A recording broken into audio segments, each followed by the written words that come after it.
Good morning class.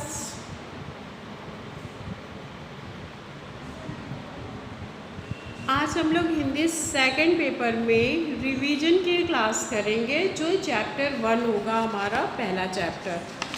सबसे पहले chapter 1 का रिवीजन करेंगे। रिवीजन की क्लास में मैं आपको बता दूं कि ये क्लास हमारी बहुत ज़्यादा लंबी नहीं होगी, 10 से 12 मिनट की ही ये क्लास होगी। और ये चूँकि रिवीजन क्लास है, इसमें सिर्फ मुझे शॉर्ट में आपको बताने हैं कि हम लोग क्या इस चैप्टर से पढ़े थे, क्या क्या इम्पोर्टेंट था और किस तरीके से आप लोगों को पढ़ना है। बाकी की चीज़ें तो पीडीएफ के थ्रू आप तक पहुंच चुकी है और आपने इसे कर भी लिया होगा। जैसे हमारा पहला चैप्टर है भाषा, लिपि और व्याकरण। तो भाषा किसे कहते हैं, लिपि किसे कहते हैं, व्याकरण क्या है, या भाषा और लिपि में अंतर बताइए। ये सारे क्वेश्चंस जो हैं आप तक जा चुके हैं और आपने कर भी लिया है। तो ये भाषा और लिपि जो है, इससे हम लोगों को बस इसमें इस चैप्टर में एक रिवीजन करना है, जो बहुत ही शॉर्ट में होगा और जिसमें मैं बस सिर्फ आपको बताऊंगी। जैसे भाषा भाव और विचारों को प्रकट करने का माध्यम है, या भाषा के कितने रूप हैं। तो भाषा के कौन कौन से रूप होते हैं। भाषा के 2 रूप होते हैं, मौखिक भाषा, लिखित भाषा। मौखिक भाषा क्या है और लिखित भाषा क्या है, ये आप जानते ही हैं। मौखिक भाषा जब हम अपने विचारों को बोल करके मुख से व्यक्त करते हैं तो वह जो है मौखिक भाषा हो जाती है। और लिखित भाषा जब हम अपने विचार को लिख करके प्रकट करते हैं तो उसे जो है लिखित भाषा कहते हैं। इसी के साथ साथ आता है लिपि किसे कहते हैं। तो हमने जाना कि भाषा के 2 रूप होते हैं, मौखिक और लिखित। लेकिन प्रत्येक ध्वनि जो हम बोलते हैं उसे लिखने के लिए कुछ चिन्हों की आवश्यकता होती है। तो जिन चिन्हों को हम लिखने में यूज करते हैं, इन्हीं चिन्हों को वर्ड कहा जाता है। और ध्वनियों के लिखित रूप को वर्ड कहते हैं और यही जो है लिपि चिन्ह यानी लिपि कहलाते हैं। तो ध्वनियों के लिखने के लिए जिन चिन्हों का प्रयोग किया जाता है उसको हम लोग क्या कहते हैं, लिपि कहते हैं। क्वेश्चन अगर आपसे पूछता है कि लिपि किसे कहते हैं, तो आप ये लिखेंगे आंसर में कि ध्वनियों को लिखने के लिए जिन चिन्हों का प्रयोग किया जाता है उसको हम लोग लिपि कहते हैं। ये तो हो गई आपकी लिपि। लिपि कई प्रकार की होती है, कई तरह की लिपि होती है, हर भाषा की अपनी लिपि होती है। जैसे यहाँ पे आप देखिए राज्य, क्षेत्र। ये राज्य क्या है, क्षेत्र क्या है, इसमें भाषा कौन सी यूज़ की जाती है और लिपि उसकी क्या क्या है। ठीक है, इसको आप ध्यान से पढ़िएगा। जिस राज्य में जो भाषा बोली जाती है उसकी अपनी लिपि है, उस लिपि को ध्यान से आप पढ़िएगा। ये पूरा एक्सप्लेन कर चुका है मैंने पहले भी, तो इसको मैं बहुत ज़्यादा एक्सप्लेन नहीं करूँगी। ठीक है, देश, भाषा, लिपि। जैसे यहाँ पे देश, ये तो राज्य की भाषा है कि एक देश के अंतर्गत बहुत राज्य होते हैं, उन राज्यों में कौन सी भाषा बोली जाती है और उन भाषाओं की लिपि क्या है। लेकिन यहाँ पे आपका आ गया देश, कि देश कौन कौन से हैं और देश की भाषाएं क्या क्या हैं और उनकी लिपियाँ क्या क्या है, यहाँ पे इस ब्लॉक में आपको दिखाया जा रहा है। तो इसको जो है आप ध्यान से इसको भी पढ़िएगा। फिर हमारा आता है कि राष्ट्रभाषा क्या है, राजभाषा क्या है। हमने आपको बताया था कि राष्ट्रभाषा उसे कहते हैं जिसका प्रयोग देश के अधिकांश निवासियों द्वारा किया जाता है, वह राज्य भाषा कहलाती है।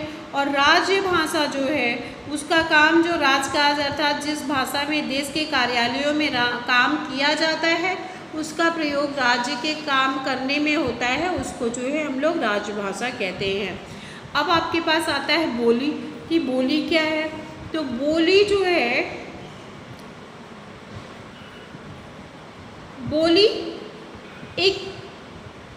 जब एक भाषा अनेक स्थानों पर बोली जाती है तो उसके स्थानीय रूप विकसित हो जाते हैं और भाषा के स्थानीय या क्षेत्रीय रूप को बोली कहते हैं। बोली में लोकगीत गाए जाते हैं, कहावतें कही जाती हैं, लोक कथाएँ कही जाती हैं। बोलियों का अपना कोई लिखित साहित्य नहीं होता। अब इसमें भी साहित्य प्रकाशित होने लगे, पहले इसका कुछ भी नहीं था। हिंदी की कई बोलियां हैं, उदाहरण स्वरूप आप देख सकते हैं कि अवधी, ब्रजी, मगही, हरियाणी, राजस्थानी, कुमाऊनी, गढ़वाली, बुंदेलखंडी, अंगिका इत्यादि। तो इस तरह बोली का अपना एक अस्तित्व है और किस रूप में वो अस्तित्व है इसको मैंने आपको बता दिया, आप इसे ध्यान रखिएगा। हिंदी की बोलियां कहाँ बोली जाती हैं, ये देखिए अवधी जो है एक बोली है, हरियाणवी एक बोली है, कुमाऊनी बोली है, गढ़वाली, फिर हिंदी की बोलियों में ब्रज है, राजस्थानी, बुंदेलखंडी। तो ब्रज जो है उत्तर प्रदेश में बोला जाता है, राजस्थानी राजस्थान में, बुंदेलखंडी भी उत्तर प्रदेश में बोला जाता है। यहाँ पे अवधी जो है वो भी उत्तर प्रदेश में बोला जाता है, हरियाणी हरियाणा में बोला जाता है, और गढ़वाली जो है उत्तराखंड में बोली जाती है। इस तरीके से आप बोली के बारे में जान गए। भाषा और बोली में क्या अंतर है ये बताइए। तो भाषा का क्षेत्र जो है वो व्यापक है और बोली का क्षेत्र जो है वो सीमित है, ये तो आपको पता ही है। भाषा का अपना लिखित साहित्य होता है, व्याकरण होता है, जबकि बोली का केवल उच्चारण तक सीमित होती है, उसकी कोई अपनी लिखित साहित्य या सिद्धांत नहीं होते हैं। अब जाकर के जो है उसकी धीरे धीरे साहित्य जो है वो बनने लगे हैं। इसके बाद आपका आता है कि साहित्य किसे कहते हैं। साहित्य क्या है कि आप ये चीज़ परंपराओं से सदियों से देखते आए हैं कि ज्ञान के संचित भंडार को साहित्य कहते हैं।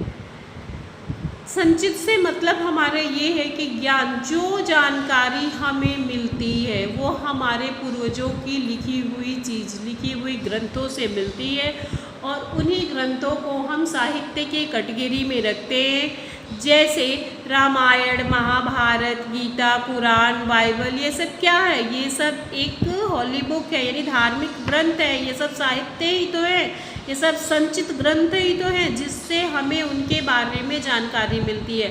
वरना हमारी और आपकी जो अवस्था है उसके थ्रू तो हमने अपने से तो कोई चीज़ लिखा नहीं, आपने अभी लिखा नहीं, तो ये जानकारी हमको किसके थ्रू मिलती है?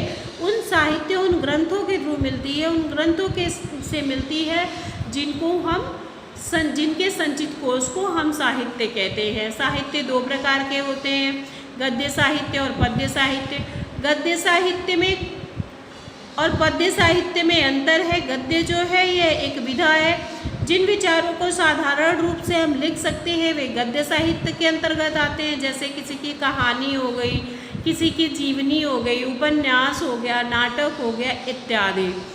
और पद्य साहित्य क्या है? तो जिन विचारों को काव्य की शैली में प्रस्तुत किया जाता है, जैसे कविता के माध्यम से प्रस्तुत किया जाता है, उसको हम पद्य साहित्य के अंतर्गत रखते हैं। जैसे कविता, गीता, पद, दोहा, छंद, चौपाई इत्यादि।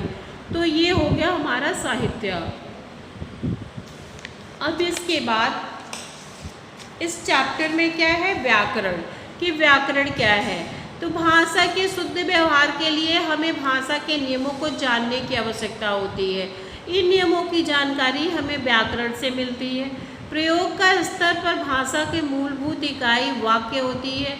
व्याकरण हमें वाक्यों के गठन के संबंध में पदों तथा पदबंधों की जानकारी देता है। जैसे व्याकरण के नियमों की जानकारी हमें अशुद्धियों के प्रति जागरूक कराती है और हम भाषा के प्रकृति को पहचान सकते हैं। यानी कि व्याकरण हमें भाषा के शुद्ध रूप का ज्ञान कराता है।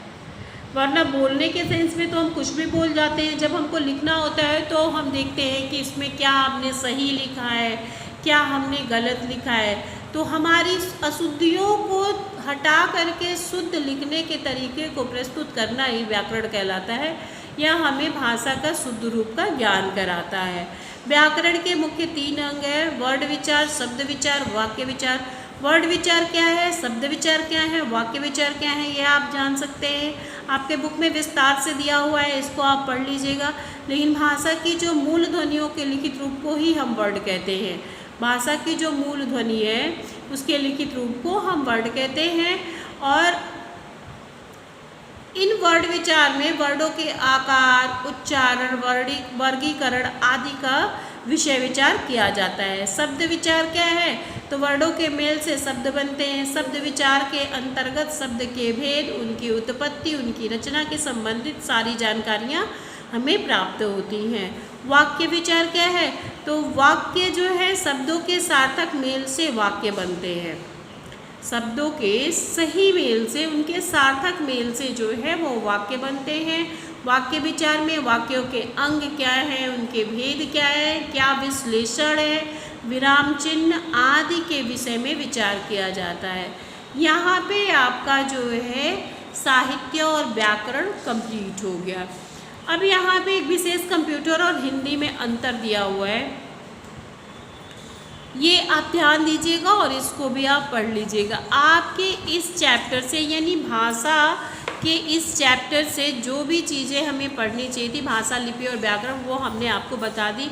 और इससे क्वेश्चन क्या आएगा ये भी हमने आपको पहले पीडीएफ के थ्रू भी भेजा है, और पहले के जो भी हमारी क्लासेस आपने देखे उसमें भी मैंने भेज दिया है। उसके साथ साथ आप ये टिक एग्ज़ाम में आपके लिए आप ये टिक द करेक्ट वर्ड हुआ, या भाषाओं और लिपियों को लिखो, सही कथन पे सही गलत का चिन्ह लगाइए, ये सारी चीज़ें तो आती ही आती हैं। एक्सरसाइज ज़रूर पढ़िएगा, एक्सरसाइज से विशेष चीज़ें आती हैं। इसके साथ ही साथ आपका क्वेश्चन आंसर जो है ये, और एक आधा जो हमने अपने आप से बना करके आपको पीडीएफ के थ्रू भेजा होगा वो। तो कुल मिला के हमारी आज की क्लास जो है यहीं पे समाप्त होती है, और इस चैप्टर का रिवीजन मैंने बड़े शॉर्ट में आपको बता दिया है, लेकिन जो इम्पोर्टेंट था वो सारी चीज़ें हमने आपको बता दी हैं। तो अब इसी के साथ हमारी आज की क्लास यहीं पे समाप्त होती है। नेक्स्ट क्लास में आपसे फिर से मुलाकात होगी नेक्स्ट रिवीजन को लेकर के। तब तक के लिए धन्यवाद।